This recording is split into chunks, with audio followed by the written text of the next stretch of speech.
Welcome to Shukla study point. आप सभी का स्वागत है आपके अपने YouTube channel Shukla study point में। मैं शिवम शुक्ला आप सभी दोस्तों का हार्दिक स्वागत करता हूं।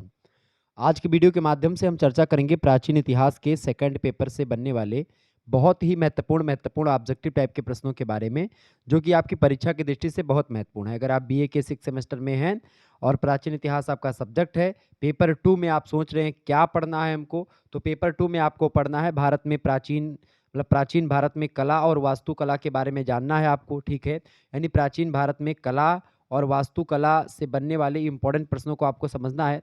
तो आज के वीडियो के माध्यम से मैं आपको लगभग 100 से अधिक ऐसे प्रश्नों के बारे में बताऊंगा जो कि पिछले कई वर्षों में आप देखेंगे पूछे गए हैं। अब आप सोच रहे होंगे कि अब की बार पहली बार छठवें सेमेस्टर की परीक्षा हो रही तो पिछले बार कैसे पूछे गए हैं। पिछले बार भी ये सब्जेक्ट थे आपके थर्ड ईयर में, अगर आप देखेंगे तो ये आपका एक प्रकार से विषय या सब्जेक्ट जो था उसमें भी था। तो उसमें भी ऑब्जेक्टिव परीक्षाएं कई विश्वविद्यालय में होती थी, तो उसमें भी पूछे गए हैं। तो आपको बता दूं ये बहुत ही महत्वपूर्ण प्रश्न है। अब की बार परीक्षा में 100% यही प्रश्न आने वाले हैं, ये बात आप ध्यान रखिएगा। इस प्रश्न को रट डालिएगा। इस वीडियो को अगर आपने अंत तक देख लिया, आपको बता दूं आपके अंदर इतना कॉन्फिडेंस डेवलप होगा कि आप एक प्रकार से इतना आप कहीं पर कुछ पढ़ करके भी नहीं आप हासिल कर पाएंगे। आपको बहुत ज़्यादा जानकारी इस वीडियो के माध्यम से मैं दूंगा और अपना संपूर्ण एक प्रकार से जो शक्ति होगी, संपूर्ण ऊर्जा होगी, मैं इस वीडियो में लगा दूंगा आपके साथ। आइए अब हम चर्चा करने का प्रयास करते हैं कि कौन कौन से प्रश्न आपकी परीक्षा की दृष्टि से बहुत महत्वपूर्ण है। देखें, पहला प्रश्न आपकी स्क्रीन पर आ चुका है, फटाफट से आप लोग देखने का प्रयास करेंगे। बहुत ही इंपॉर्टेंट प्रश्नों को मैंने छांटा है और आप लोग जो है वीडियो को लाइक और शेयर करते रहिएगा। प्रश्न आपकी स्क्रीन पर आ चुका है, मेगस्थनीज किस पुस्तक की रचना मेगस्थनीज ने करी थी। देखिए, मेगस्थनीज ने लिखी थी कौन सी पुस्तक? इंडिका पुस्तक मेगस्थनीज की है। अर्थशास्त्र पुस्तक को किसने लिखा था? कौटिल्य यानी कि चाणक्य ने लिखा था। ये बात ध्यान, किसने लिखा था? कौटिल्य। कौटिल्य का बचपन का नाम क्या था? कौटिल्य के बचपन का नाम था चाणक्य, ठीक है। ये बात ध्यान रखिए। इनके पिताजी का क्या नाम था? इनके पिताजी का नाम था चणक, ठीक है, ध्यान रखिएगा। मेघदूतम किसकी रचना है? संस्कृत का एक नाटक है मेघदूतम। किसने लिखा है? कालिदास ने लिखा है। कालिदास को एक प्रकार से आदि कवि कहा जाता है, ध्यान रखिएगा। कालिदास ने और भी रचनाओं को लिखा है, जैसे मेघदूतम हो गया, अभिज्ञान शकुंतलम हो गया, ठीक है, ये बात ध्यान रखिएगा। राज तरंगड़ी की बात की तो दक्षिण भारत के इतिहास और उत्तर भारत के इतिहास दोनों के बारे में बढ़िया जानकारी देती है। ये एक प्रकार से आपको बता दूं तो ये कल्हड़ ने लिखा है राज तरंगड़ी। किसने लिखा है? कल्हड़ ने लिखा है राज तरंगड़ी पुस्तक। तो इस तरीके से आप लोगों ने जाना कि ये चारों पुस्तकें किसने लिखी हैं। तो यहाँ से आपके 4 प्रश्न तैयार हुए, ठीक है। बहुत ही बारीकी के साथ मैं आपको हर एक चीज़ को समझाने का प्रयास करूंगा। ऐसे ही आप लोग पढ़ते रहिए, ठीक है। चले, तो पहला प्रश्न आपका होगा, इसका करेक्ट आंसर क्या हो जाएगा? इसका करेक्ट आंसर हो जाएगा, इंडिका पुस्तक लिखी थी मेगास्थनीज ने। मेगास्थनीज था कौन? मेगास्थनीज को सेल्यूकस निकेटर ने भेजा था राजदूत बना करके, कहाँ पर? चंद्रगुप्त मौर्य के दरबार में। चूंकि चंद्रगुप्त मौर्य के साथ सेल्यूकस निकेटर की एक प्रकार से पुत्री थी हेलेना, उनका विवाह हुआ था। आपको बता दूं हेलेना का विवाह उन्होंने कर दिया था। हेलेना से एक पुत्र भी हुआ था जिसका नाम था जास्टिस, ठीक है, जास्टिन नाम था उस पुत्र का। तो एक प्रकार से जब ये लड़ाई में हार जाता है सेल्यूकस निकेटर, तो इसने कहा कि भाई शादी कर लेते हैं, अब शादी कर देते ताकि जो है प्रकार से। और अच्छा, इस बात को, इसकी सलाह भी जो है इनके प्रधानमंत्री चंद्रगुप्त मौर्य के चाणक्य जी ने दी थी कि आप शादी कर लो। लेकिन ये शर्त भी रख दी थी कि जो है हेलेना से उत्पन्न और चंद्रगुप्त और हेलेना का जो पुत्र होगा वो राजा नहीं बनेगा, ठीक है। ये बात भी ध्यान रखेंगे। आगे देखेंगे, अगला प्रश्न है, चंद्रगुप्त के जैन गुरु कौन थे? फटाफट से आप बताने का प्रयास करेंगे। चंद्रगुप्त के जैन गुरु कौन थे, बताइएगा। चंद्रगुप्त के जैन गुरु की अगर बात की है तो इनके जैन गुरु थे भद्रबाहु। कौन थे? भद्रबाहु थे। श्वेतांबर और दिगंबर दोनों के गुरु थे ये भद्रबाहु। अगला प्रश्न, जैन धर्म में दो एक प्रकार से हैं, एक श्वेतांबर होते हैं जो कि सफेद वस्त्र पहनते हैं, एक दिगंबर होते हैं जो कि वस्त्र नहीं पहनते हैं। अगला प्रश्न, यूनानियों ने किसे सेंड्रोकोटोस कहा है, बताएं। सेंड्रोकोटोस किसको कहा है? यूनानियों ने। तो यूनानियों ने सेंड्रोकोटोस कहा है किसको? चंद्रगुप्त मौर्य को। ये बात आप ध्यान रखेंगे। चंद्रगुप्त मौर्य की अगर बात की है तो 321 से लेकर के 297 ईसा पूर्व तक शासन करता है चंद्रगुप्त मौर्य, ठीक है। और मौर्य वंश का संस्थापक भी है चंद्रगुप्त मौर्य, ये बात आप ध्यान रखेंगे। आगे बढ़ते हैं, चंद्रगुप्त मौर्य का पुत्र कौन था इनमें से? देखिए, चंद्रगुप्त मौर्य के अगर पुत्र की बात करें तो बिंदुसार जो था इसका पुत्र था। बिंदुसार चंद्रगुप्त मौर्य का पुत्र है। इसके अलावा, अच्छा, बिंदुसार किसका लड़का था? चंद्रगुप्त मौर्य का तो लड़का था, लेकिन इसकी माता का क्या नाम था? यानी चंद्रगुप्त मौर्य की कितनी पत्नियां थी? प्रश्न ये भी यहीं पर बनता है। चंद्रगुप्त मौर्य की कितनी पत्नियां थी भैया? 3 पत्नी थी। कौन कौन सी थी? पहली का नाम था क्या? पहली पत्नी थी इनकी दुर्धरा। दुर्धरा के बाद में कौन सी पत्नी आई इनकी? हेलेना, जिसकी शादी एक प्रकार से इसकी जो है सेल्यूकस निकेटर की पुत्री हेलेना। इसके बाद में इनकी एक शादी और हुई थी, उनका नाम था क्या? चंद्रनंदनी। ठीक है, चंद्रनंदनी। तो ये बात है, इनकी 3 पत्नियों के नाम है दुर्धरा, हेलेना और चंद्रनंदनी। दुर्धरा से और चंद्रगुप्त मौर्य से एक प्रकार से बिंदुसार का जन्म हुआ था। तो बिंदुसार किसका लड़का है? बिंदुसार चंद्रगुप्त मौर्य और दुर्धरा से उत्पन्न लड़का है। ठीक है, यानी इनकी माता का क्या नाम था बिंदुसार के? दुर्धरा नाम था, ध्यान रखिएगा। आगे देखेंगे, अगला प्रश्न आपकी स्क्रीन पर आ चुका है, बहुत ही जबरदस्त प्रश्न है। प्रश्न, यूनानी लेखक बिंदुसार को किस नाम से जानते थे? यूनानी लेखक जो थे वो बिंदुसार को अमित्रघात के नाम से जानते थे। ऑप्शन नंबर इसका बी करेक्ट आंसर हो जाएगा, अमित्रघात। ठीक है, बढ़िया प्रश्न है, परीक्षा में कई बार पूछा जा सकता है, मतलब पूछा गया और अब की बार भी आएगा। अगला प्रश्न, चाणक्य, यानी चाणक्य का एक नाम कौटिल्य है और इनका एक बचपन का क्या नाम था? तो कौटिल्य के बचपन का नाम था विष्णुगुप्त, ध्यान रखिएगा इस बात को। और इन्होंने कौन से ग्रंथ की रचना करी है? तो इन्होंने किस ग्रंथ की रचना करी भैया? कौटिल्य ने अर्थशास्त्र, बिल्कुल। अगला प्रश्न, किसे भारत का मैकियावेली कहा जाता है? भारत का मैकियावेली किसको कहते हैं? मैकियावेली भारत का कौन कहते हैं, किसको भाई? कौटिल्य को ही भारत का मैकियावेली कहा जाता है। करेक्ट आंसर हो जाएगा बी ऑप्शन। अगला प्रश्न, चाणक्य के पिता का क्या नाम था? तो इनके पिता का क्या नाम था? चणक नाम था। ऑप्शन नंबर इसका सी करेक्ट आंसर होगा। अगला प्रश्न, मौर्य साम्राज्य का महानतम शासक कौन था? अशोक, बिंदुसार, देवबर्मन या फिर चंद्रगुप्त? फटाफट से आप लोग बताने का प्रयास करेंगे। मौर्य वंश का, मौर्य साम्राज्य का महानतम शासक, मौर्य साम्राज्य का महानतम शासक की अगर बात करें तो कौन था? अशोक था। ऑप्शन नंबर इसका ए करेक्ट आंसर हो जाएगा, बढ़िया प्रश्न है। अगला क्वेश्चन आप देखेंगे, अभिलेखों में अशोक को किस नाम से संबोधित किया गया है या संबंधित, मतलब अशोक को किस नाम से संबोधित किया गया है? देव नाम, प्रियदर्शी नाम इसका एक प्रकार से अशोक का है अभिलेखों में। अगला प्रश्न, पुराणों में अशोक को किस नाम से जाना जाता है? पुराणों में इसको राजा अशोक, सम्राट अशोक और अशोक वर्धन, ये कई नाम पुराणों में मिलते हैं अशोक के लिए। ऑप्शन नंबर इसका डी करेक्ट आंसर हो जाएगा। ठीक है, आगे देखेंगे, श्रीनगर की स्थापना किस मौर्य शासक ने करी थी? तो श्रीनगर की स्थापना किसने करी थी? अशोक ने करी थी।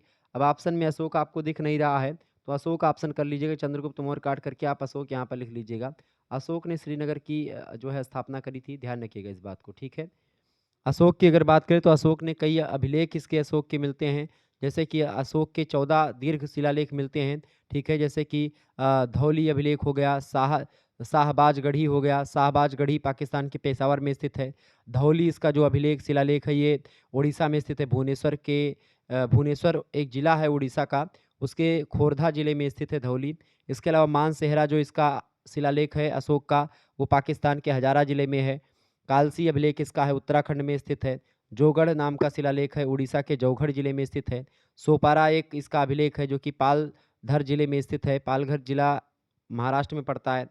इसके अलावा एरागुडी शिलालेख इसका है जो कि आंध्र प्रदेश के कुर्नूल जिले में है।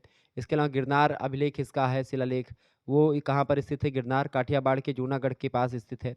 इसके अलावा कंदहार है, पाकिस्तान में है। इसके अलावा शिशुपाल गढ़ एक शिलालेख है इसका, उड़ीसा में स्थित है। तो ऐसे तमाम प्रकार के जो है एक प्रकार से शिलालेख इसके हैं अशोक के, ये बात आप ध्यान रखेंगे। लघु शिलालेख भी बहुत सारे हैं। ठीक है, तो अशोक ने कलिंग पर विजय कब प्राप्त करी थी? तो अशोक ने कलिंग पर विजय प्राप्त करी थी कब भैया? फटाफट से आप बताएंगे। 261 ईसा पूर्व कलिंग ने विजय प्राप्त करी थी, मतलब कलिंग पर विजय प्राप्त करी थी अशोक ने। ठीक है, कलिंग जो है आज के जैसे उड़ीसा और आंध्र प्रदेश के जो बीच का इलाका है वही कलिंग हुआ करता था। कलिंग की राजधानी उस समय तोसली हुआ करती थी। कलिंग के राजा उस समय कौन थे, इस बात का पता इतिहासकार ने नहीं बताया है। ठीक है, ये बात मतलब इतिहासकारों में मतभेद है, इसको लेकर के ध्यान रखिएगा। आगे देखेंगे, अगला क्वेश्चन आपके स्क्रीन पर आ चुका है, फटाफट से आप देखने का प्रयास करेंगे।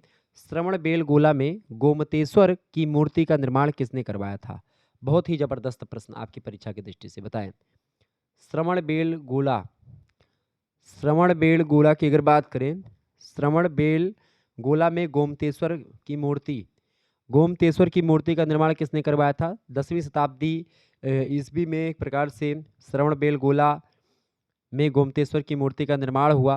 किसने करवाया था? चामुंड राय ने करवाया था। चामुंड राय कौन थे? चामुंड राय ये गंग राजवंश के सेनापति या मंत्री थे, इन्होंने ही करवाया था गोमतेश्वर की मूर्ति का निर्माण। ऑप्शन नंबर इसका डी करेक्ट आंसर हो जाएगा। ठीक है, 57 फीट ऊंची एक प्रकार से मूर्ति है, ये बात भी ध्यान रखेंगे। कितनी? 57 फीट ऊंची मूर्ति थी। ओके, अगला क्वेश्चन आपके स्क्रीन पर आ चुका है, 2.5 दिन का झोपड़ा क्या है? 2.5 दिन का झोपड़ा एक मस्जिद है जो कि राजस्थान के अजमेर जिले में स्थित है। ठीक है, option number A correct answer होगा। अगला प्रश्न है, प्रसिद्ध सिंघवेश्वर मंदिर बिहार राज्य में कहाँ स्थित है? सिंघवेश्वर मंदिर के पीछे एक कहानी है, अगर आप ना जानते हो तो बिहार का एक इलाका पड़ता है मेधपुरा। मेधपुरा इलाके में ही एक प्रकार से सिंघवेरपुर या सिंघवेबर मंदिर जो है स्थित है। सिंघवेबर मंदिर बनने के पीछे एक प्रकार से कहानी है। एक श्रृंग राम के ऋषि थे। श्रृंग नाम के ऋषि की अगर बात की तो भगवान शंकर की बड़ी पूजा करते थे। श्रृंग ऋषि वही ऋषि हैं, आपको बता दूं, जो ऋषि जब राजा दशरथ के कोई पुत्र नहीं था और एक बार दर्पण के समक्ष राजा दशरथ खड़े होते हैं, शीशा देखते हैं, तो उनके मन में क्या ख्याल आता है कि जब देखते हैं कि एक बाल पका हुआ है तो कहते हैं कि जो एक प्रकार से जो है भय ग्लानि मोरे सुत नाहि, मतलब कि चौथापन एक प्रकार से आ चुका है और मेरे पुत्र नहीं है। ग्लानि होने लगी राजा दशरथ को। तो उस समय एक प्रकार से वशिष्ठ के पास गए। वशिष्ठ ने एक प्रकार से फिर कहा कि पुत्येष्टि यज्ञ करवाओ। तो उस समय जो पुत्येष्टि यज्ञ में एक प्रकार से जो ऋषि थे, श्रृंग ऋषि ने भी एक प्रकार से, श्रृंग ऋषि और तमाम प्रकार के ऋषि ने मिल करके राजा दशरथ के लिए पुत्येष्टि यज्ञ भी करवाई थी। तो वही श्रृंग ऋषि हैं, उन्होंने ही शिवलिंग की स्थापना करी थी सिंघवेश्वर मंदिर में। ये बात आप ध्यान रखेंगे, ठीक है। तो ये मेधपुरा बिहार राज्य में स्थित है। Option number A correct answer होगा। अगला प्रश्न आपकी स्क्रीन पर आ चुका है, फटाफट से आप लोग देखने का प्रयास करेंगे। मोढेरा का सूर्य मंदिर किस राज्य में स्थित है? बताएं, मोढेरा का सूर्य मंदिर किस राज्य में स्थित है? मोढेरा का सूर्य मंदिर जो है, वैसे तो जान लीजिए ये मोढेरा एक गांव है, उसी मोढेरा गांव में सूर्य मंदिर स्थित है। अब मोढेरा गांव जो है ये पुष्पा नदी के किनारे, पुष्पा नदी के किनारे एक प्रकार से आपको बता दूं, पुष्पा नदी के किनारे सूर्य मंदिर स्थित है मोढेरा का। मोढेरा एक गांव है, मेहसाणा नाम का एक जिला है, उसी मेहसाणा नाम के गांव में पुष्पा नदी बहती है और उसी पुष्पा नदी के तट पर सूर्य मंदिर बना हुआ है मोढेरा नामक गांव के किनारे। ये पड़ता है आपका गुजरात में, ठीक है। कहाँ पर पड़ता है? यानी गुजरात राज्य के एक जिला है मेहसाणा जिला, उसी मेहसाणा जिला में पुष्पा नदी के तट पर मोढेरा नाम का गांव है। उसी गांव के आसपास व उसी गांव के नाम पर इस मंदिर को मोढेरा का सूर्य मंदिर कहा जाता है, ये स्थित है। ध्यान रखिएगा इस बात को, ओके। अगला प्रश्न आपकी स्क्रीन पर आ चुका है, भगवान शिव की प्रतिष्ठा में कितने ज्योतिर्लिंग स्थापित हैं? भगवान शंकर की अगर बात की जाए तो ओम त्र्यंबकम यजामहे सुगंधिम पुष्टिवर्धनम उर्वारुकमेव बंधनात् मृत्युर्मोक्षे मामृतात्, ये मंत्र आपको तुरंत याद आ जाता है। श्री सांब सदा शिवाय नमः। भगवान शंकर की अगर बात की जाए, हिंदू धर्म में अगर देखें सबसे ज़्यादा, अगर किसी देवी देवता को या देवी देवताओं में से या सभी में से कोई किसी भगवान को कोई पसंद करता तो भगवान शंकर को सबसे ज़्यादा फॉलोअर्स, मतलब सबसे ज़्यादा इनको मानने वाले लोग हैं, ठीक है। भगवान शंकर की अगर बात की जाए तो इनकी प्रतिष्ठा में कुल मिलाकर के 12 लिंग जो हैं, 12 ज्योतिर्लिंग हैं, जो कि एक प्रकार से बहुत ही फेमस हैं और यहाँ पर आप कुछ भी मांगेंगे तो आपको मिल जाएगा, ठीक है। मतलब कि ये बहुत सिद्ध पीठ है, ठीक है। अब 12 ज्योतिर्लिंग कौन कौन से हैं? पहला ज्योतिर्लिंग है आपका सोमनाथ, ठीक है, सोमेश्वर के नाम से भी प्रसिद्ध है। दूसरा है मल्लिकार्जुन, तीसरा है महाकालेश्वर, चौथा है आपका ओंकारेश्वर, पांचवा है आपका केदारेश्वर यानी केदारनाथ, छठवा आपका है भीमाशंकर, ठीक है। इसके अलावा मतलब भीमाश्वर, भीमाशंकर, और आपका सातवां है विश्वेश्वर यानी कि विश्वनाथ, काशी विश्वनाथ। इसके अलावा आठवां है त्र्यंबकेश्वर, और इसके अलावा आपका नौवां है बैजनाथ, 10वां है आपका नागेश्वर, और 11वां आपका है रामेश्वर। और 11वां रामेश्वर जो जिसकी स्थापना भगवान श्री राम ने स्वयं करी थी, ठीक है। और उस समय पुरोहित कौन था? रावण जो है उसने एक प्रकार से पूजा करवाई थी। इसके अलावा 12वां आपका है जो है घूसमेश्वर। तो ये एक प्रकार से 12 ज्योतिर्लिंग हैं, ठीक है। घूसमेश्वर एक प्रकार से लास्ट ज्योतिर्लिंग है। तो 12 ज्योतिर्लिंग है भगवान शंकर के, प्रभु जो है शिव जी के, ठीक है, महाकालेश्वर जी के। आपको बता दूं कि रावण ही एक प्रकार से ऐसा व्यक्ति था जिसने शिवतांडव का आविष्कार, या शिवतांडव उसी ने लिखा है, रावण ने, ठीक है। शिवतांडव अगर आप जानते होंगे तो जैसे शुरुआत होती, जटाटवी गलत जल प्रवाह पावित्र स्थले गले वलम विलंबिताम भुजंग तंग मालिकाम डमट डमट डमन नाटबट डमर वयम चकार चंड तांडवम तनुत्तन शिवा शिवम। ऐसे ही एक प्रकार से आगे और भी है, ठीक है। जटाकटाह संभ्रमम निलिप लिप्प निर्झरी बिलोल बच्च बल्लरी विराजमान मूर्धनि धगत धगत वज्जलभ ललाट पट्ट पावके किशोर चंद्रशेखरे रति प्रतिक्षणम ममा धरा धरेन्द्र नंदनी विलास बंध बंधुरा अफुरद गद्य संतति प्रमोद मान मानसे कृपा कटाक्ष धोरणी निरुद्धुर धुरापति कचित दिगंबरे मनो विनोद में वस्तुनि। ऐसे और भी आगे, ठीक है। अब मैं यहाँ पर पूरा सुनाऊंगा तो आप कहेंगे कि सर जी पूरा शिव तांडव सुनाने लगे, लेकिन चलें तो भगवान शंकर की बात आ गई तो मैंने कहा बिल्कुल मैं भगवान शंकर का बहुत बड़ा पुजारी रहा हूँ और मैं आधे-आधे घंटे पूजा करता हूँ, 1-1 घंटे भगवान शंकर हमारे जो है घर में मंदिर बनी हुई है भगवान भोलेनाथ की और मैं पूजा करता हूँ और बहुत मानता हूँ। भगवान शंकर मेरे इष्ट देव हैं और आज तक जो भी मैंने माँगा भगवान शंकर से मन में इच्छा हुई, माँगा नहीं मैंने और यही कहा कि सकल कल्याण की रक्षा करें, वो पूर्ण हुआ है हमारा। ठीक है? तो इसीलिए थोड़ा-सा ये भाव विभोर हो जाता हूँ जब भगवान शंकर का नाम हमारे समक्ष आता है, इसीलिए मैंने बोल दिया। माफ़ी चाहूँगा अगर आप लोगों को किसी को बुरा लगा हो, तो उसके लिए। हालाँकि बुरा नहीं लगना चाहिए किसी को, चाहे आप दूसरे भी धर्म से हों, तो आपको बुरा क्यों लगेगा? चूँकि मैंने किसी की बुराई थोड़ी की है। चलें, अगला प्रश्न है कश्मीर के मार्तंड मंदिर का निर्माण किसने करवाया था? चूँकि मंदिर आपके एक प्रकार से ये वास्तुकला की दृष्टि से इम्पोर्टेंट हो जाते हैं, ठीक है? ये बात आप ध्यान रखेंगे। तो प्रश्न आपका आ चुका कश्मीर के मार्तंड मंदिर का निर्माण किसने करवाया था? कश्मीर के मार्तंड मंदिर का निर्माण बहुत ही महत्वपूर्ण मंदिर है। कश्मीर के मार्तंड मंदिर का निर्माण किसने करवाया था? लालित्यादित्य मुक्तापीठ ने करवाया था। हिंदू का बड़ा कट्टर शासक था Lalitaditya Muktapid. Option number B correct answer होगा। अगला प्रश्न है बिहार में प्रसिद्ध मंदरागिरी मंदिर कहाँ अवस्थित है? बताएं। बिहार में प्रसिद्ध मंदरागिरी मंदिर कहाँ पर अवस्थित है? ये मंदिर है बक्सर में, बक्सर जिला पड़ता है। सी ऑप्शन करेक्ट आंसर हो जाएगा। अगला प्रश्न मीनाक्षी मंदिर कहाँ अवस्थित है भाई? मीनाक्षी मंदिर कहाँ पर अवस्थित है? मीनाक्षी मंदिर जो है मदुरई में स्थित है। मदुरई कहाँ पर पड़ता है आपका? मदुरई तमिलनाडु में पड़ता है। तमिलनाडु में एक नदी बहती है बैगई नदी। बैगई नदी के ही तट पर मीनाक्षी मंदिर बना हुआ है। मीनाक्षी एक प्रकार से मीनाक्षी ये माता पार्वती के नाम का ही एक प्रकार से माता सती या पार्वती शक्ति और उनके पति का भगवान शिव के रूप में एक प्रकार से जाने जाते हैं, यानी कि शिव और पार्वती का मंदिर है मीनाक्षी मंदिर, ठीक है बेसिकली बोले तो। अगला प्रश्न रावण के भाई विभीषण ने किस मंदिर की नींव रखी थी? देखिए रामनाथ स्वामी मंदिर, रामेश्वरम इसी को कहते हैं, रंगनाथ स्वामी मंदिर, श्रीरंगम बिल्कुल। देखिए रंगनाथ स्वामी मंदिर की अगर बात की जाए श्रीरंगम, यही मंदिर का निर्माण एक प्रकार से नींव रखी थी किसने? रावण के भाई विभीषण ने। बी ऑप्शन करेक्ट आंसर हो जाएगा ये। अगला क्वेश्चन से देखें रामनाथ स्वामी मंदिर कहाँ पर स्थित है? रामेश्वरम में स्थित है। आपसे पूछेगा रंगनाथ स्वामी मंदिर कहाँ पर स्थित है?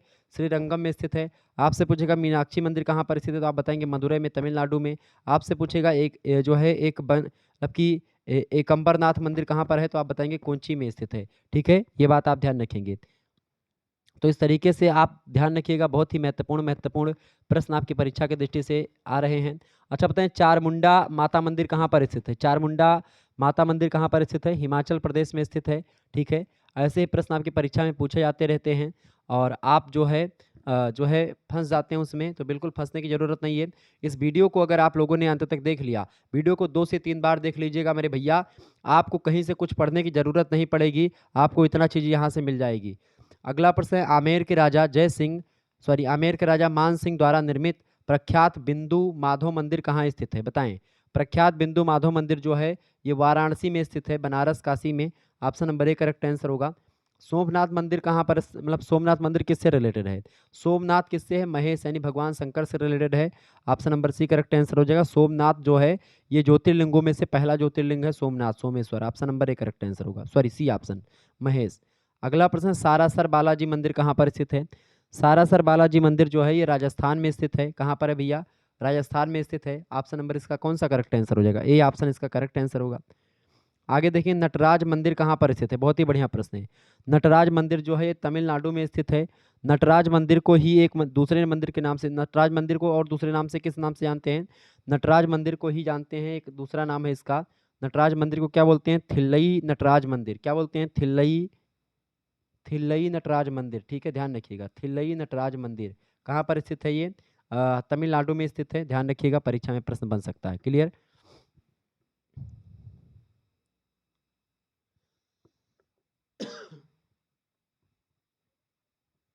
अगला क्वेश्चन आपकी स्क्रीन पर आ चुका है।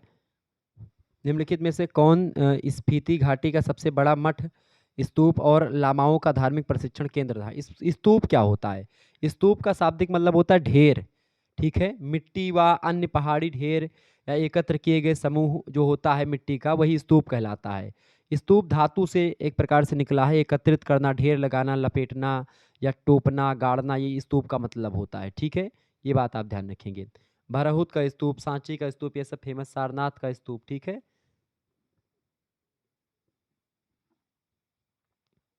प्रश्न आपसे पूछा गया है क्या कि निम्नलिखित में से कौन स्पीति घाटी का सबसे बड़ा मठ स्तूप लामाओं और का धार्मिक प्रशिक्षण केंद्र रहा है, तो वो रहा है Kunji Math. Option number B correct answer हो जाएगा। कुंजी मठ की अगर बात की जाए, कंची मठ, दोनों की मतलब एक ही है। तो कंची मठ या कुंजी मठ की स्थापना कब हुई थी? इसकी स्थापना हुई थी 11वीं शताब्दी में। कब हुई थी भैया? 11वीं शताब्दी में कांची मठ की स्थापना हुई थी। कब हुई थी? 11वीं शताब्दी में इसकी स्थापना हुई थी। ठीक है। और आपको बता दूं कि आदि शंकराचार्य ने, आदि गुरु शंकराचार्य ने इसकी स्थापना करी थी। ये बात आप ध्यान रखेंगे। ओके, आगे बढ़ते हैं और भी चीज़ों को जानने का प्रयास करते हैं। ठीक है, चलिए। अच्छा, जो है अगला क्वेश्चन आपके स्क्रीन पर आ चुका है। सांची का स्तूप का व्यास कितना है, बताएं। सांची के स्तूप जो है इसका व्यास कितना है? फटाफट से आप लोग बताने का प्रयास करेंगे। सॉरी। सांची का स्तूप, सांची के स्तूप की अगर बात की तो विदिशा से लगभग ये 6 मील यानी कि लगभग 10 किलोमीटर की दूरी पर है। सांची में 3 स्तूप हैं। इनकी खोज की थी कनिंघम ने, ये बात आप ध्यान रखेंगे। सांची का मुख्य स्तूप पहाड़ी के पश्चिमी भाग में बना हुआ है। इसे सम्राट अशोक के द्वारा जो है बनवाया गया था, ऐसा माना जाता है। इसके दक्षिण द्वार पर एक स्तंभ में अशोक का लेख जो है उत्कीर्ण है। यह स्तूप मूलतः ईंटों का बना हुआ है और इसके चारों ओर पत्थरों का घेरा लगा हुआ था। और शुंग काल में सांची के स्तूप में परिवर्तन और परिवर्धन किया गया, और इस काल में स्तूप को पत्थरों से मढ़ दिया गया और लकड़ी के दरवाजों की जगह पत्थर के तोरण द्वार लगवा दिए गए इसमें। और इसी तरह सातवाहन नरेश सातकर्णी के समय उसके जो है स्थपति ने सांची के स्तूप के दक्षिणी द्वार के एक हिस्से का निर्माण करवाया और एक अन्य द्वार का निर्माण विदिशा के हाथी दांत शिल्पकारों ने द्वारा करवाया गया। तो इस तरीके से सांची के तीनों स्तूपों की वेदिका और तोरणों पर कुल मिलाकर के लगभग 827 लेख उत्कीर्ण हैं। इनमें से 387 लेख जो कि दान लेख हैं, मुख्य स्तूप की वेदिका और तोरणों पर अंकित हैं। और इन लेखों की लिपि जो है ब्राह्मी लिपि है। मुख्य स्तूप का व्यास जो है लगभग 120 फुट और इसकी ऊंचाई 154 फुट बताई जाती है। स्तूप का समस्त भाग लाल पत्थरों से ढका हुआ है और इन पत्थरों को चूने से जोड़ा नहीं गया है, बल्कि पत्थरों के ऊपर 4 इंच का लेप लगा करके उसे मजबूती प्रदान की गई है। भरहुत के समान सांची का स्तूप भी अर्धगोलाकार शैली में बना हुआ है और चारों ओर और मतलब कि चारों ओर आप देखेंगे इसके चारों ओर पत्थर का घेरा बना दिया गया है। तो इस तरीके से ये है आपका सांची का स्तूप। सांची के स्तूप के व्यास की अगर बात करें तो सांची के स्तूप का जो व्यास है इसकी अगर बात करें तो इसका व्यास कितना है? 36.8 मीटर, सॉरी 36.5 मीटर का व्यास है इसका। ऊंचाई की बात की जाए तो 21.64 मीटर की का एक प्रकार से इसकी ऊंचाई है। ठीक है, अशोक ने बनवाया था इसको। अगला प्रश्न, सांची का स्तूप की लंबाई कितनी है? लंबाई या ऊंचाई की बात करें तो लगभग वही आपकी ऊंचाई यहाँ पर लिख सकता था 21.64। Option number A correct answer होगा। भरहुत किस राज्य में स्थित है? भरहुत की बात करें तो भरहुत जो है ये मध्य प्रदेश का एक जिला पड़ता है, सतना जिला, वहीं पर स्थित है भरहुत। भरहुत भी एक प्रकार से आप देखेंगे ये एक प्रकार से स्तूप है। ठीक है, भरहुत का भी स्तूप है, ध्यान रखिएगा। स्तूपों की अगर बात की वास्तुकला की दृष्टि से तो 3-4 मतलब लगभग 4-5 स्तूप फेमस हैं बहुत ज़्यादा। जैसे एक है आपका सांची का स्तूप, एक है सारनाथ का स्तूप, एक है भरहुत का, एक है बंगाल का स्तूप, एक है पिपरावा का स्तूप और एक है गंधार क्षेत्र का स्तूप। ठीक है, ध्यान रखिएगा।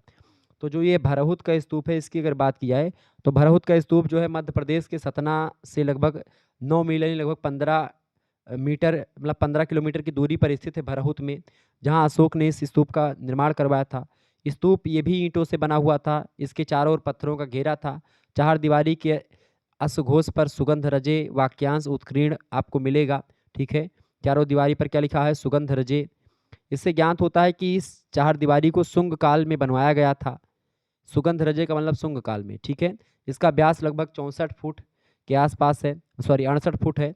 और इसके 4 प्रकोष्ठ इतने ही मतलब 4 प्रकोष्ठ और इतने ही भव्य द्वार या भव्य तोरण द्वार हैं, 4 ही। पाषाण घेरे पर विचित्र प्रकार की मूर्तियां खुदी हुई हैं, जिसमें बोधि वृक्ष, चक्र, खास करके धर्म चक्र, स्तूप और भगवान बुद्ध के जन्म से संबंधित तमाम प्रकार की कथानक चित्रित हैं। इसके अलावा आप देखेंगे बेष्टनी यानी घंटी के द्वार स्तंभों या तोरणों पर जातक कथाओं का प्रदर्शन करते हैं, और इनसे अधिक सुंदर और उत्कृष्ट नमूने कहीं आपको और नहीं देखने को मिलेंगे। बेष्टनी के स्तंभों पर हाथ से चंवर या कमल लिए यक्ष की मूर्तियां आपको दिखाई पड़ती हैं।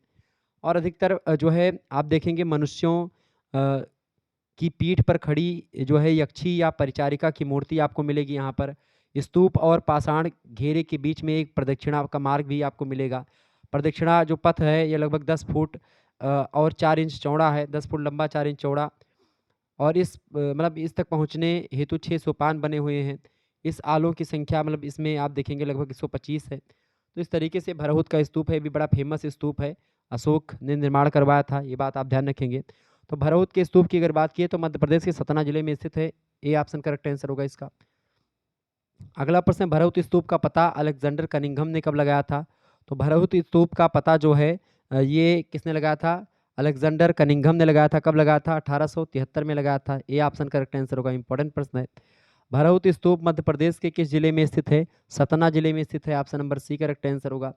अगला क्वेश्चन आप देखेंगे, निम्नलिखित में से कौन सा स्तूप स्थल उत्तर प्रदेश राज्य में स्थित नहीं है? उत्तर प्रदेश राज्य में कौन सा स्थित नहीं? देखें, भरहुत की अगर बात की तो भरहुत आपका मध्य प्रदेश के सतना जिले में स्थित है। बाकी चौखंडी, रामभर और धामक ये सब आपके उत्तर प्रदेश में स्थित हैं। अगला प्रश्न है, रामभर स्तूप की ऊंचाई कितनी है? रामभर स्तूप की या ऊंचाई की बात करें तो रामभर स्तूप की ऊंचाई जो है ये कितनी भाई?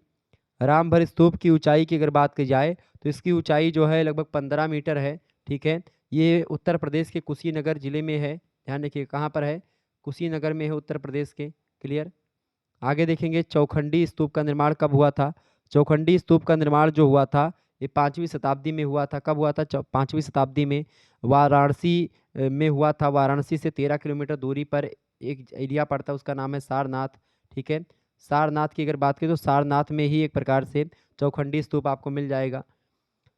अगला क्वेश्चन आपकी स्क्रीन पर आ चुका है, फटाफट से आप देखेंगे। राजस्थान में स्थित थार का मरुस्थल में कौन सा बालुका स्तूप का प्रकार नहीं है?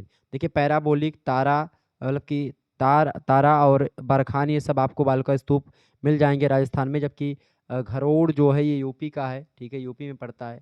तो option number D correct answer होगा। आगे देखेंगे, अगला क्वेश्चन आपकी स्क्रीन पर आ चुका है। बहुत ही ज़बरदस्त प्रश्न है। आप एक बार वीडियो को लाइक और शेयर करते रहिएगा, ऐसे ही प्रश्न आपको मिलते रहेंगे। ठीक है, समझ में आ गया होगा आपको। अच्छा बताएं, पेशावर स्तूप किस देश से रिलेटेड है? पेशावर स्तूप जो है ये पाकिस्तान से रिलेटेड है, ध्यान रखिएगा इस बात को। भरहुत स्तूप किस धर्म से संबंधित है आपसे पूछे तो क्या बताओगे? बौद्ध धर्म से रिलेटेड है। ठीक है, ओके। विक्रमशिला बिहार का संस्थापक कौन था? धर्मपाल था। ओके।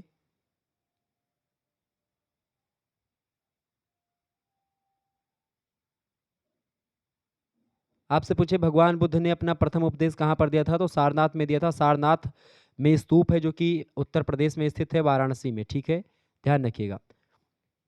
आगे बढ़ते हैं अगले प्रश्न की ओर। अगला प्रश्न आपकी स्क्रीन पर आ चुका है, फटाफट से आप देखने का प्रयास करेंगे। इंपॉर्टेंट है प्रश्न परीक्षा की दृष्टि से आपके। देखिए, प्रश्न है, नागर शब्द की उत्पत्ति किस शब्द से हुई है? नागर शब्द की उत्पत्ति नगर शब्द से हुई। वैसे नागर शब्द की अगर बात की जाए तो ये एक प्रकार से मंदिर बनाने की कला है। नागर 3 प्रकार के मंदिर बनाए जाते हैं। एक है नागर शैली के मंदिर, एक है आपका द्रविड़ शैली के मंदिर, और एक है आपका कौन सा मंदिर? नागर शैली, द्रविड़ शैली और बेसर शैली, 3 शैली होती है। ठीक है, ये बात आप ध्यान रखेंगे मंदिर बनाने की। इसके अलावा आप देखेंगे और भी शैलियाँ हैं, जैसे पगोडा शैली हो गई, और संधार शैली है, निरंधार शैली, सर्वतोभद्र शैली है। लेकिन मुख्य रूप से अगर बात की है तो नागर शैली और द्रविड़ शैली है।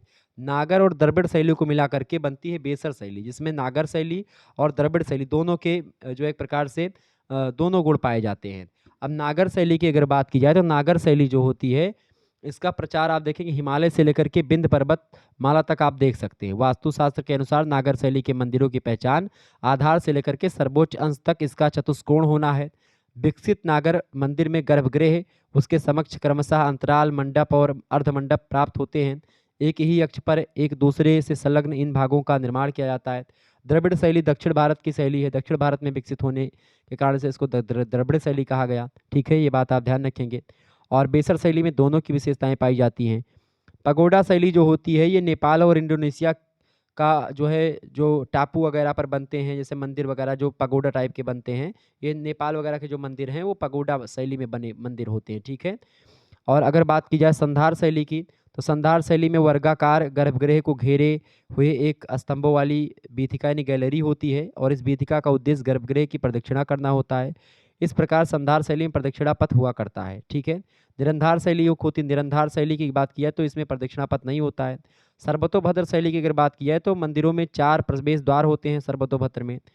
जो चारों मुख्य दिशाओं में होते हैं, इसको घेरे हुए 12 स्तंभों वाला प्रदक्षिणा पथ भी होता है और इस प्रकार के मंदिरों में सभी दिशाओं में से प्रवेश आप कर सकते हैं, ठीक है?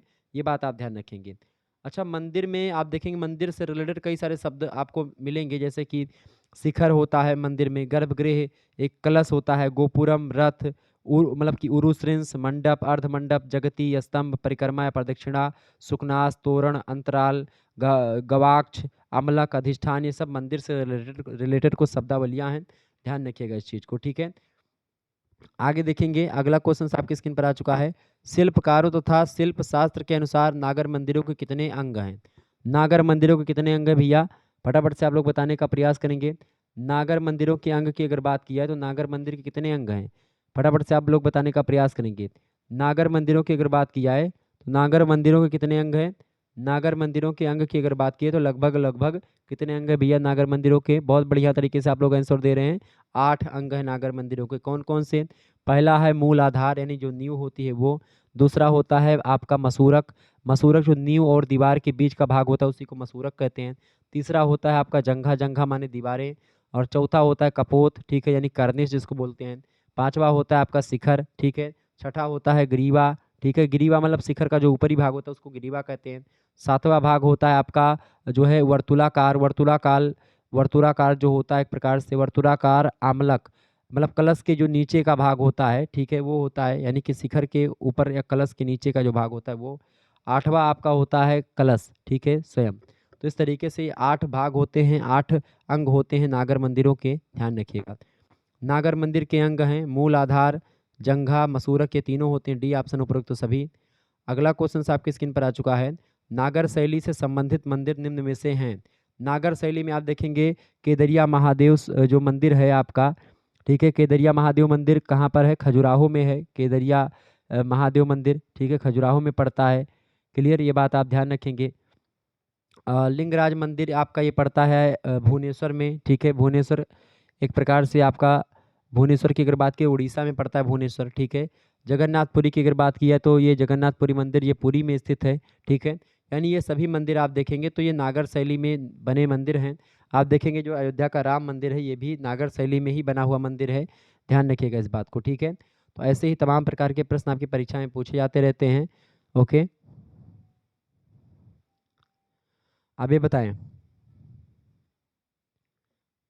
अच्छा, लिंगराज मंदिर में किसकी पूजा होती है? भगवान शंकर की होती है।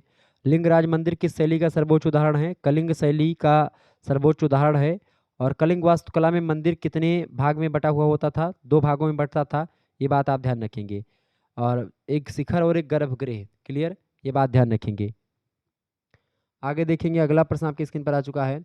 नागर शैली के अधिकांश मंदिरों में निम्नलिखित में से क्या होता है? शिखर, गर्भगृह या मंडप? तो नागर शैली की अगर बात की जाए, नागर शैली के अधिकांश मंदिरों में आप देखेंगे शिखर, मंडप और गर्भगृह तीनों पाए जाएंगे, उपरोक्त तो सभी।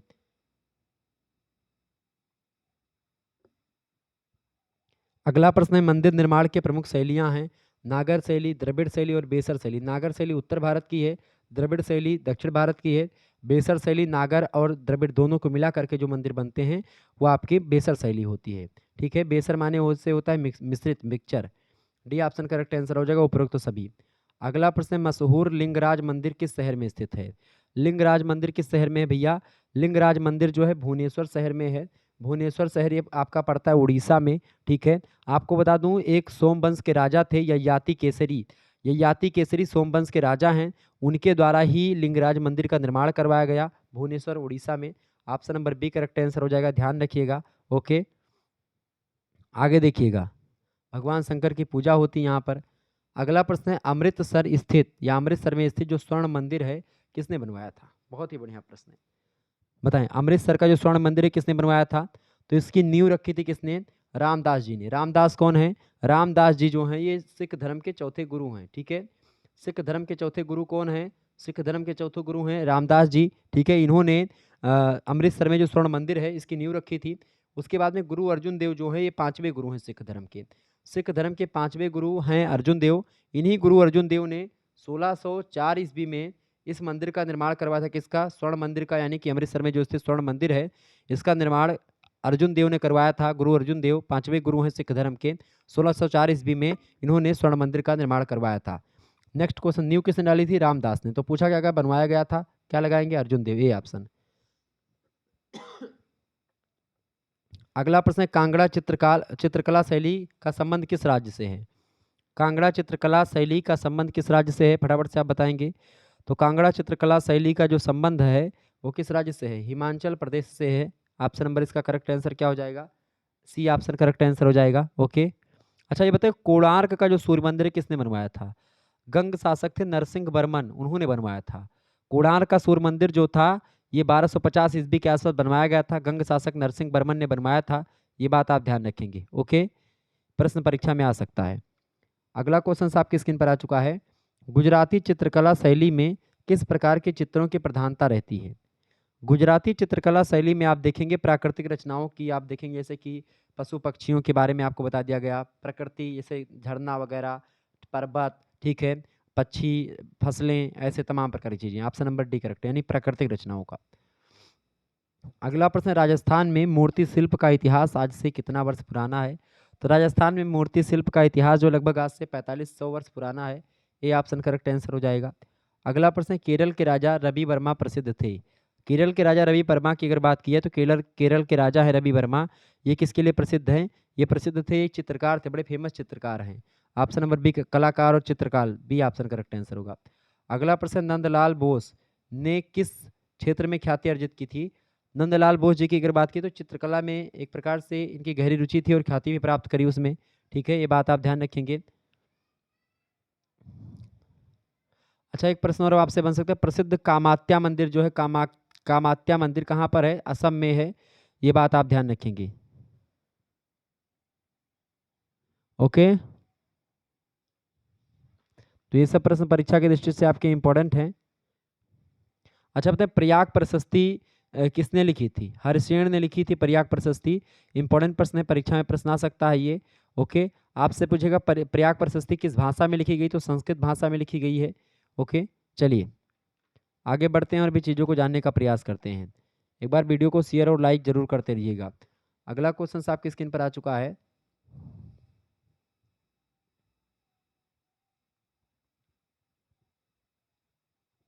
देखिए प्रश्न है, पल्लव काल के दौरान निर्मित सप्तरथ मंदिर कहाँ स्थित हैं? सप्तरथ मंदिर की अगर बात की जाए, सप्तरथ मंदिर कहाँ पर स्थित है भाई? फटाफट से आप बताने का प्रयास करेंगे। पल्लव वंश के नरेश जो थे वो कला प्रेमी हुआ करते थे। पल्लव शासक जो थे, आप देख 7वीं सदी से लेकर के लगभग 10वीं शताब्दी तक पल्लव वंश का शासन रहा है। वास्तुकला का सर्वोत्कृष्ट उदाहरण आप देखेंगे आपको मिल जाएगा। कांची और महाबलीपुरम में आप देखेंगे बहुत सारे उदाहरण आपको मिल जाएंगे। तंजौर प्रदेश और महाबलीपुरम में आप देखेंगे तमाम उदाहरण मिल जाएंगे। तंजौर प्रदेश तथा जो है पुडुकोट्टई नाम का जिला आप देखेंगे तमिलनाडु का, वहाँ पर आपको तमाम सारे मूर्ति कला और मंदिर कला आपको मिल जाएंगी। यानी कि पल्लवों ने एक प्रकार से बहुत ज़्यादा जो है कलाकारों को, वास्तुकारों को एक प्रकार से जो है रखा। ठीक है, ये बात आप ध्यान रखेंगे। तो जो सप्तरथ मंदिर है ये कहाँ पर स्थित है भाई? फटाफट से आप लोग बताने का प्रयास करेंगे। सप्तरथ मंदिर एहोल, महाबलीपुरम, कोंची या बादामी? फटाफट से आप बताने का प्रयास करेंगे।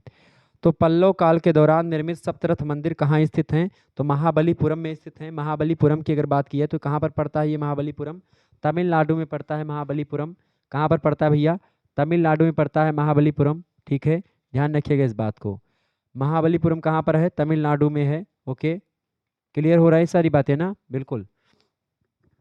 चलें, एक चीज़ मैं आपको और बताना चाहता हूँ। अगर ये देखिए 6वें सेमेस्टर आप पढ़ रहे हैं, 6वें सेमेस्टर का एक प्रकार से मैं व्यवस्था कर रहा हूँ को करिकुलर कोर्स को लेकर के। आप लोग कमेंट कर रहे हैं ज़्यादा, तो को करिकुलर कोर्स को लेकर के मैंने एक चैनल बनाया है, को करिकुलर मास्टर।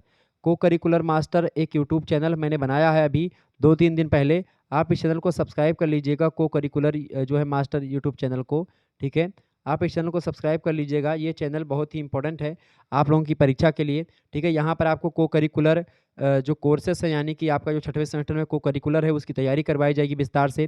तो आप इस चैनल को सब्सक्राइब कर लीजिएगा। आने वाले 2-3-4 दिनों में या 5 दिनों के अंदर को करिकुलर से रिलेटेड आपको वीडियोज़ मिलती रहेंगी और लगातार मैं वीडियोज़ देता रहूँगा। डेली आपको 1 आध 2 वीडियो को करिकुलर की मिल जाएगी उस चैनल पर। तो आप जाएँगे, इस चैनल को सब्सक्राइब ज़रूर कर लीजिएगा। बहुत ही महत्वपूर्ण एक प्रकार से चैनल है, अभी मैंने बनाया। उस चैनल की लिंक मैं कमेंट सेक्शन में और डिस्क्रिप्शन बॉक्स में दोनों में दे दूँगा, और चैट सेक्शन जो आपका चल रहा है इसमें भी मैंने दे दिया है, पिन कर दिया। तो आप लोग इस चैनल को सब्सक्राइब कर लीजिएगा, ठीक है।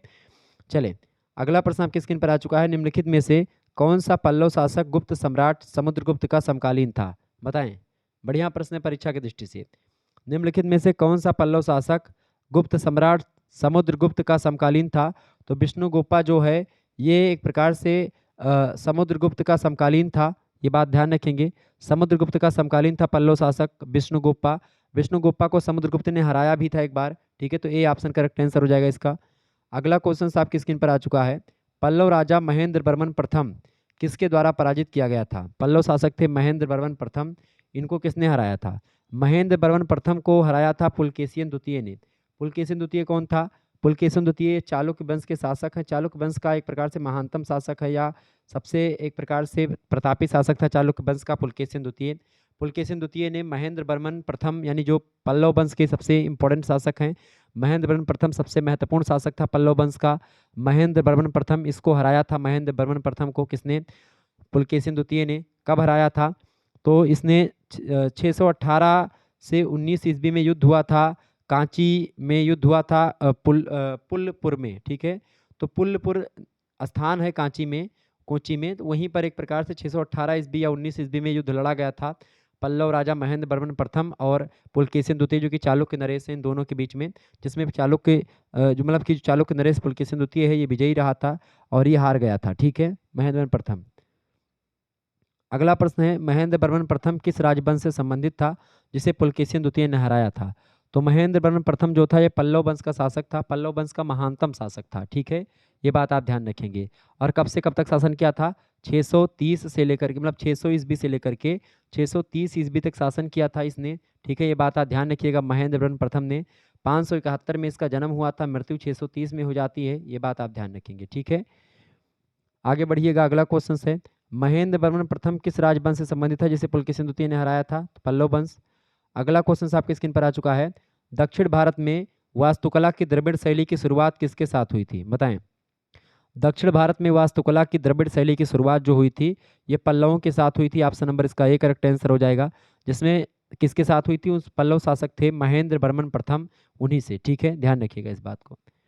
अगला प्रश्न है, पल्लवों ने अपना शासन कब प्रारंभ किया? पल्लवों ने अपना शासन कब प्रारंभ किया था? तो 4वीं शताब्दी ईस्वी में प्रारंभ किया था, ठीक है।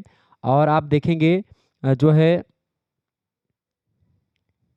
प्रारंभ किया था। अच्छा आप बताएं पल्लवों का संस्थापक कौन था? पल्लव वंश के संस्थापक कौन थे भैया? पल्लव वंश के संस्थापक थे सिंह विष्णु। कौन थे? सिंह विष्णु जो थे ये पल्लव वंश के संस्थापक थे। सबसे पूछे सबसे प्रतापी शासक कौन थे पल्लव वंश के? सबसे प्रतापी तो था महेंद्र वर्मन प्रथम। क्लियर, ध्यान रखिएगा इस बात को। आगे देखिएगा, अगला प्रश्न, निम्न में से कौन एक पल्लव शासक था? महेंद्र वर्मन प्रथम जो हैं ये पल्लव शासक हैं, बिल्कुल ऑप्शन नंबर यही करेक्ट आंसर हो जाएगा, बी वाला। लेकिन ये बताएं राजशेखर वर्मा कहाँ का, मतलब किस वंश का शासक था? ये प्रश्न दूसरा पूछ लेगा। राजशेखर वर्मा की अगर बात की तो पेंडलम वंश का शासक था ये, ठीक है। कहाँ का था? पेंडलम वंश का शासक था राजशेखर वर्मा। राजराज प्रथम की अगर बात की तो ये चोल शासक हैं। कुमार गुप्त की अगर बात की तो कुमार गुप्ता गुप्त वंश के शासक हैं, ध्यान रखिएगा। महेंद्र वर्मन प्रथम पल्लव वंश के शासक हैं, ठीक है। आगे देखिएगा, अगला प्रश्न है, राजशेखर वर्मा किस वंश का शासक था? पेंडोलम वंश का शासक था, ए ऑप्शन करेक्ट आंसर होगा। अगला प्रश्न आपकी स्क्रीन पर आ चुका है, पल्लव वंश का कौन सा राजा संस्कृत भी लिखा करता, संस्कृत में नाटक लिखा करता था? तो अगर बात की जाए जो है महेंद्र वर्मन प्रथम की, तो महेंद्र वर्मन प्रथम जो था ये संस्कृत नाटक भी लिखा करता था। इसने एक नाटक लिखा, उसका नाम था मत्त विलास प्रहसनम। मत्त विलास प्रहसन नाम का एक नाटक लिखा था इसने, ठीक है, जो कि बौद्ध धर्म की बुराई से, मतलब बौद्ध धर्म को लेकर के लिखा गया नाटक है। बौद्ध धर्म की एक प्रकार से हंसी करवाता है ये नाटक, आप देखेंगे बौद्ध धर्म के बहुत सारी चीज़ों को बताता है, ठीक है। महेंद्र वर्मन प्रथम फर्स्ट ने लिखा था इस नाटक को। अगला क्वेश्चन आप देखेंगे, किस पल्लव शासक ने या के शासनकाल में पल्लवों और चालुक्यों के बीच संघर्ष प्रारंभ हो गया था? बताएं। किस पल्लव शासक के शासनकाल में पल्लवों और चालुक्यों के बीच संघर्ष प्रारंभ हो गया था? महेंद्र वर्मन प्रथम के शासनकाल में प्रारंभ हो गया था पल्लवों और चालुक्यों के बीच में संघर्ष। चालुक्य नरेश कौन था? पुलकेशिन द्वितीय, ठीक है। और ये थे महेंद्र वर्मन प्रथम, हार गए थे चालुक्य के नरेश पुलकेशिन द्वितीय से, ठीक है। आगे देखेंगे, अगला प्रश्न आपकी स्क्रीन पर आ चुका है। कांची का विख्यात कैलाशनाथ मंदिर का निर्माण किसने करवाया था? कांची का विख्यात कैलाशनाथ मंदिर का निर्माण करवाया था नरसिंह वर्मन द्वितीय ने। नरसिंह वर्मन द्वितीय ये पल्लव शासक हैं, ध्यान रखिएगा, बी ऑप्शन करेक्ट आंसर होगा। अगला प्रश्न, मत्त विलास प्रहसन का लेखक कौन था? तो इसके लेखक है महेंद्र वर्मन प्रथम, option number C correct answer हो जाएगा इसका। अच्छा, पल्लवों की राजधानी कहाँ थी? पल्लवों की राजधानी थी कोंचीपुरम। पल्लव वंश का संस्थापक सिंह विष्णु, ठीक है। ये सब प्रश्न आपसे पूछेगा।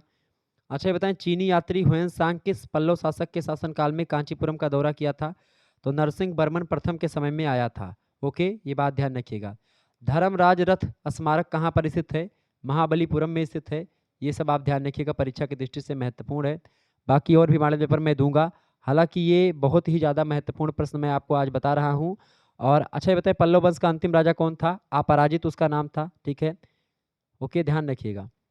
महेंद्र वर्मन किस धर्म का अनुयायी था? जैन धर्म का अनुयायी था, इसीलिए इसने बौद्ध धर्म की बुराई भी करी है, ठीक है। अच्छा बताएं, एलिफेंटा की जो गुफाएं हैं किस देवता से रिलेटेड हैं? भगवान शंकर से रिलेटेड हैं, ये बात ध्यान रखेंगे। आगे बढ़िएगा, अगला प्रश्न आपकी स्क्रीन पर आ चुका है।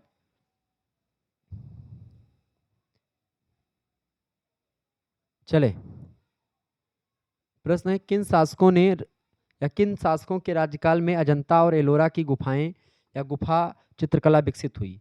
तो अजंता और एलोरा की गुफाओं की अगर बात की जाए तो अजंता अजंता और एलोरा ये दो गुफाएं बड़ी फेमस हैं। अजंता की गुफाओं की अगर बात करें तो अजंता की जो गुफाएं हैं बड़ी फेमस हैं, और एलोरा की गुफाएं भी फेमस हैं। अजंता की गुफाओं की अगर बात की जाए तो अब तक कुल 29 पूर्ण गढ़ी हुई और एक अनपढ़ गुफा मिली है। मतलब पढ़ी हुई जो रचनाएं हैं, मतलब 29 गुफाओं के बारे में जानकारी मिल चुकी है, एक अनपढ़ गुफा है। तो इस तरीके से आप देखेंगे 29 गुफाएं एक प्रकार से सबसे ऊंची धरातल वाली गुफाएं 29 हैं। ये सभी गुफाएं मोटे तौर पर दो प्रकार की हैं, एक चैत्य गुफाएं हैं, एक विहार गुफाएं हैं, ठीक है, ध्यान रखिएगा। तो इस तरीके से एलोरा गुफाओं की अगर बात की तो एलोरा गुफा एक प्रकार से भारत में छत्रपति संभाजी नगर महाराष्ट्र से लगभग 30 किलोमीटर की दूरी पर स्थित हैं। राष्ट्रकूट वंश के शासकों के द्वारा एलोरा की गुफाओं का निर्माण करवाया गया। अपनी स्मारक गुफाओं के लिए प्रसिद्ध एलोरा यूनेस्को के द्वारा घोषित एक विश्व धरोहर है। एलोरा भारतीय पाषाण शिल्प स्थापत्य कला का एक सार है। यहाँ 34 गुफाएं लगभग एलोरा में आपको मिल जाएंगी। और असल में एक ऊर्ध्वाधर खड़ी चरणादि पर्वत का एक फलक है ये, और इसमें हिंदू, बौद्ध और जैन धर्म के सभी की धर्म की गुफाएं आपको मिल जाएंगी। 5वीं और 10वीं शताब्दी में बने हैं ये गुफाएं। 12 बौद्ध गुफाएं हैं एलोरा में, 17 हिंदू गुफाएं हैं और 5 जैन गुफाएं हैं, ठीक है, ध्यान रखिएगा इस बात को। प्रश्न क्या पूछा गया है आपसे? प्रश्न पूछा गया है कि किन शासकों के राज्यकाल में अजंता और एलोरा की गुफाएं या गुफा चित्रकला विकसित हुई थी? तो कौन से वंश हैं? राष्ट्रकूटों के समय में। ऑप्शन नंबर इसका आपका डी करेक्ट आंसर हो जाएगा। ओके, नेक्स्ट क्वेश्चन आपकी स्क्रीन पर आ चुका है। अजंता और एलोरा की गुफाएं किस राज्य में स्थित हैं? तो अजंता और एलोरा की जो गुफाएं हैं ये आपकी कहाँ पर हैं भैया? महाराष्ट्र में स्थित हैं। कहाँ पर है? महाराष्ट्र में। महाराष्ट्र में एक गांव पड़ता है अजंता गांव, उसी के अजंता गांव में अजंता की गुफाएं स्थित हैं। औरंगाबाद जिले में अजंता और एलोरा की गुफाएं स्थित हैं, ये बात ध्यान रखिएगा। 1983 ईस्वी की बात है। 1983 ईस्वी में अजंता और एलोरा की गुफाओं को यूनेस्को ने विश्व धरोहर की श्रेणी में शामिल कर दिया है। तो ये भी प्रश्न बन सकता है कि अजंता और एलोरा की गुफाओं को कब जो है यूनेस्को ने विश्व के धरोहर में शामिल किया? तो 1983 में शामिल किया है, ध्यान रखिएगा। अगला प्रश्न, अजंता की गुफाएं निम्न में से किससे जुड़ी हुई हैं? रामायण से, महाभारत से, पंचतंत्र से या जातक कथाओं से? तो अजंता की गुफाएं जातक कथाओं से रिलेटेड हैं। जातक कथाएं किससे संबंधित हैं? बौद्ध धर्म से। अगला प्रश्न है, निम्न में से कौन सा युग्म सुमेलित नहीं है? निम्न में से कौन सा युग्म सुमेलित नहीं है? देखिए, बुर्जहोम संस्कृति झेलम घाटी में है, बिल्कुल ठीक है। गणेश्वर संस्कृति उत्तर पूर्वी राजस्थान की है, बिल्कुल ठीक है। जोरवे संस्कृति महाराष्ट्र से रिलेटेड है, बिल्कुल ठीक है। आहड़ संस्कृति मध्य प्रदेश से रिलेटेड नहीं, आहड़ आहड़ संस्कृति ये राजस्थान से रिलेटेड है। राजस्थान में एक नदी पड़ती है, उसका नाम है आहड़। आहड़ नदी बहती है, उसी आहड़ नदी के किनारे संस्कृति का विकास हुआ है, आहड़ संस्कृति का। ये राजस्थान में पड़ती है आहड़ नदी और आहड़ संस्कृति, ठीक है। तो यही गलत हो जाएगा इसका, सुमेलित नहीं है ये, डी ऑप्शन। अगला प्रश्न है, बैल की प्रसिद्ध आकृति मोहनजोदाड़ो से या जो मोहनजोदाड़ो में किस रूप में मिलती है, बताएं। बैल की प्रसिद्ध आकृति मोहनजोदाड़ो में किस रूप में मिलती है? तो टेराकोटा शिल्प के रूप में मिलती हैं, बी ऑप्शन करेक्ट आंसर होगा। इंपॉर्टेंट प्रश्न है। आगे देखेंगे, भीमबेटका गुफाएं अपनी किस लिए प्रसिद्ध हैं? भीमबेटका की जो गुफाएं हैं ये किस लिए प्रसिद्ध हैं? ये शैल चित्रकला के लिए प्रसिद्ध हैं, शैल चित्रकला के लिए प्रसिद्ध है, ध्यान रखिएगा। आपको बता दो, भीमबेटका की गुफाओं को एक प्रकार से 2003 में यूनेस्को ने इसको भी विश्व की धरोहर में शामिल कर दिया है, भीमबेटका की गुफाओं को। और 1983 में किसको शामिल किया था? अजंता और एलोरा की गुफाओं को, ठीक है, जो कि औरंगाबाद जिले में स्थित हैं, महाराष्ट्र के। भीमबेटका की गुफाओं की अगर बात की तो शैल चित्रकला के लिए बहुत प्रसिद्ध हैं, और महाराष्ट्र में मतलब कि मध्य प्रदेश में स्थित हैं। भीमबेटका गुफाएं कहाँ पर हैं? एमपी में स्थित है मेरे भाई। कहाँ पर हैं? एमपी में स्थित हैं। एमपी में एक जिला पड़ता है रायसेन जिला। कौन सा जिला पड़ता है? रायसेन जिला पड़ता है। उसी रायसेन जिले में मध्य प्रदेश में स्थित है भीमबेटका की गुफाएं। शैल चित्रकला के लिए विश्वविख्यात है। 2003 में यूनेस्को की विश्व धरोहर में शामिल यूनेस्को ने कर लिया इसको। अगला प्रश्न, प्रागैतिहासिक भारतीय चित्रकला किस सतह पर बनाई गई थी? प्रागैतिहासिक भारतीय चित्रकला किस सतह पर बनाई गई थी? चट्टानों पर बनाई गई थी प्रागैतिहासिक भारतीय चित्रकला, ए ऑप्शन करेक्ट आंसर हो जाएगा इसका। बहुत ही बढ़िया प्रश्न। अगला प्रश्न आप देखेंगे, अजंता चित्रों का मूल विषय क्या है? अजंता चित्रों का मूल विषय क्या है? बुद्ध चरित्र, बिल्कुल ऑप्शन नंबर इसका ए करेक्ट आंसर होगा। अगला प्रश्न, सित्तलवासल की गुफाएं किस प्रदेश में है? बढ़िया प्रश्न है। सित्तलवासल की गुफाएं जो हैं ये तमिलनाडु प्रदेश में है। कहाँ पर है? तमिलनाडु में। तमिलनाडु का एक जिला पड़ता है पुदुकोट्टई जिला। पुदुकोट्टई जिला में एक गांव पड़ता है सित्तवासल। सित्तवासल गांव, सित्तलवासल या सित्तलवासल गांव पड़ता है। उसी सित्तलवासल गांव में ही एक प्रकार से गुफाएं हैं पुदुकोट्टई जिले में, तमिलनाडु के। Option number B correct answer होगा। अगला प्रश्न है, जैन चित्रकला भारत के किस क्षेत्र की है? बताएं। जैन चित्रकला भारत के किस क्षेत्र की है? तो पश्चिम क्षेत्र की है जैन चित्रकला, भारत के पश्चिम क्षेत्र में आप देखेंगे मिलेगी, ए ऑप्शन। अगला प्रश्न है, बाल पोथी चित्र किस पर बनाए गए थे? बाल पोथी चित्र किस पर बनाए गए थे? तो ताड़ के पत्रों पर, ताड़ के पत्र, ताल नहीं ताड़ के पत्र, ताड़ के पत्रों पर बाल पोथी चित्र बनाए गए थे। ऑप्शन नंबर इसका ए करेक्ट आंसर होगा। अगला प्रश्न है, पाल चित्रकला किस प्रदेश की है? पाल चित्रकला की अगर बात की है तो पाल चित्रकला ये बंगाल प्रदेश की है, और ये पाल शासकों से रिलेटेड है, ठीक है। बंगाल के जो पाल शासक हैं उन्हीं पाल शासकों से रिलेटेड है ये, ए ऑप्शन करेक्ट आंसर होगा इसका। अगला प्रश्न, पाल पोथी चित्रों का विषय क्या रहा है? पाल पोथी चित्रों का विषय रहा है बुद्ध के जीवन का चरित्र, बुद्ध चरित्र के बारे में बताना, ए ऑप्शन करेक्ट आंसर होगा। अगला प्रश्न, प्रेम आख्यानों का चित्रण किस शैली में हुआ है? प्रेम आख्यानों का चित्रण जो हुआ है वो मारवाड़ी शैली में आपको अधिक देखने को मिलेगा। कहाँ पर? मारवाड़ी शैली में, ए ऑप्शन करेक्ट आंसर हो जाएगा इसका, ठीक है। अच्छा बताएं, भीमबेटका की चित्रों की खोज किस वर्ष की गई थी? 1958 में की गई थी, ओके। पशु पक्षियों के चित्रण किस शैली में हुआ है? बूंदी शैली में हुआ है पशु पक्षियों का चित्रण खूब ज्यादा। अच्छा ये बताएं, बालन नाम्बियार चित्रकार का संबंध किस शहर से है? बालन नाम्बियार चित्रकार का संबंध किस शहर से है? बेंगलुरु से है, ये ध्यान रखिएगा, ओके। आगे बढ़ते हैं, और जल्द ही आपका ये ऑब्जेक्टिव मॉडल पेपर मैं दे ही रहा हूँ, लिखित मॉडल पेपर भी आपके समक्ष आएगा जल्दी एक, ओके। तो उसको लेकर के आप परेशान ना होइएगा कि सर जी जो है लिखित मॉडल पेपर नहीं दे रहे हैं, ऑब्जेक्टिव भी दे, लिखित मॉडल पेपर भी दे रहा हूँ और ऑब्जेक्टिव भी दे रहा हूँ, लगातार आप लोग देख रहे हैं। अगला क्वेश्चन आपके स्क्रीन पर आ चुका, फटाफट से आप लोग देखने का प्रयास करेंगे। प्रश्न है, किस संग्रहालय में कुषाण की मूर्तियों का संग्रह अधिक मात्रा में है? बताएं, किस संग्रहालय में कुषाण की मूर्तियों का संग्रह अधिक मात्रा में है? तो वो है मथुरा संग्रहालय में। ऑप्शन नंबर इसका ए करेक्ट आंसर हो जाएगा। आगे देखिएगा, अगला प्रश्न है, कुषाण काल के दौरान मूर्तिकला की गंधार शैली किसका मिश्रण है? तो कुषाण काल के दौरान मूर्तिकला की जो गंधार शैली है ये भारत और ग्रीक शैली यानी भारत और यूनानी शैली का मिश्रण है।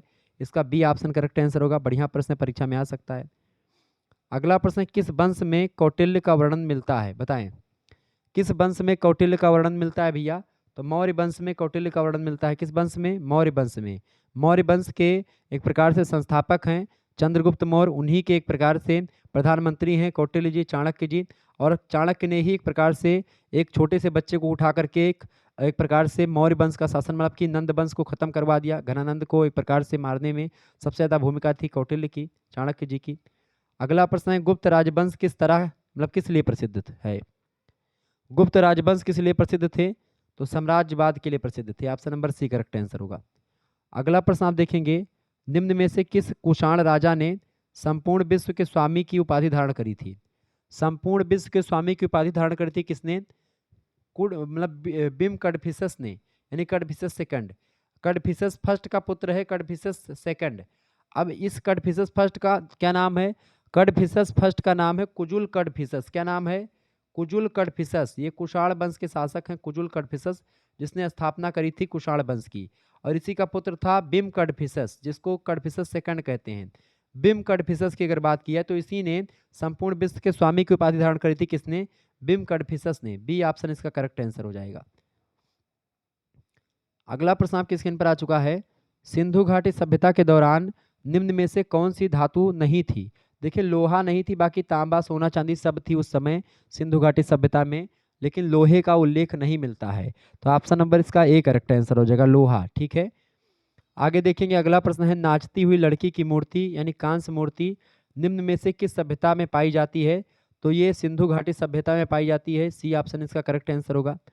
अगला प्रश्न आप देखेंगे, विक्रमशिला बिहार के संस्थापक कौन थे?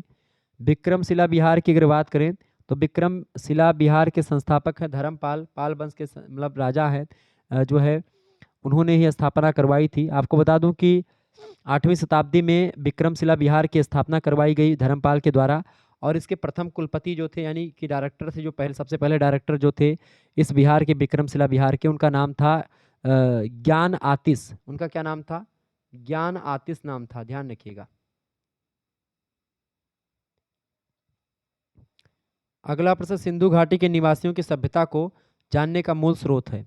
सिंधु घाटी की सभ्यता के के निवासियों की सभ्यता को जानने का जो मूल स्रोत है, वो बर्तन वहां से जो मिले हैं, जेवर मिले हैं, हथियार मिले हैं, औजार मिले, उन्हीं से है। बी ऑप्शन करेक्ट आंसर होगा। अगला प्रश्न है, लोथल किस नदी के किनारे अवस्थित था? लोथल की अगर बात की तो लोथल एक बंदरगाह था, गुजरात में एक बंदरगाह लोथल पड़ता है, लोथल नामक स्थान पर। ये भोगवा नदी के किनारे अवस्थित है। Option number B correct answer होगा। अगला प्रश्न, ग्रीक बौद्ध शैली किस कला को कहा जाता है? ग्रीक बौद्ध शैली गंधार शैली को कहते हैं। ऑप्शन नंबर इसका ए करेक्ट आंसर होगा। बढ़िया प्रश्न है। अगला क्वेश्चन आप देखेंगे, गंधार शैली का विकास सबसे ज़्यादा कब हुआ? गंधार शैली का विकास सबसे ज़्यादा कब हुआ? सबसे अच्छा कब हुआ सबसे ज़्यादा, बताएं। तो कुषाण काल में गंधार शैली का विकास सबसे ज़्यादा हुआ। ए ऑप्शन इसका करेक्ट आंसर होगा।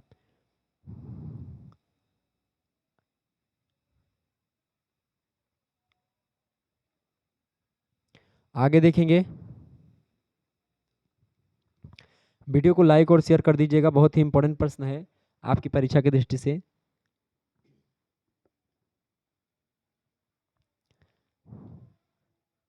आगे बढ़ा जाए, चलिए। प्रश्न आपकी स्क्रीन पर आ चुका है, योगासन किस शैली का प्रमुख विषय रहा है? बीकानेर, जोधपुरी, नागौर या फिर अलवर, बताएं। तो योगासन की अगर बात करें तो योगासन जो है ये अलवर शैली का विषय रहा है। किस शैली का? अलवर शैली का। सी ऑप्शन इसका करेक्ट आंसर होगा। अगला प्रश्न आप देखेंगे, फौलाद की वस्तुओं पर सोने के पतले तारों की जड़ाई करना कहलाता था। फौलाद की वस्तुओं पर सोने के पतले तारों की जड़ाई करना क्या कहलाता था? उसको बोलते थे koftgari. Option number B D correct answer होगा। बहुत ही महत्वपूर्ण प्रश्न है। आगे देखेंगे, अगला प्रश्न है, बाणमेरी प्रिंट का अन्य नाम क्या है? बाणमेरी प्रिंट की अगर बात की है तो इसका संबंध छपे कपड़ों के लिए प्रसिद्ध था, बहुत ज़्यादा छपे कपड़ों के लिए, छपाई और रंगाई के लिए खास करके बाणमेरी प्रिंट फेमस है। और ये इसका अन्य नाम था अजरक या अजरक। ठीक है, option number C correct answer होगा इसका। अगला प्रश्न है, कोटा किसान कोटा डोरिया उद्योग हेतु सर्वप्रथम मैसूर से मसूरिया बनाने वाले प्रवीण कारीगरों को बसाया था।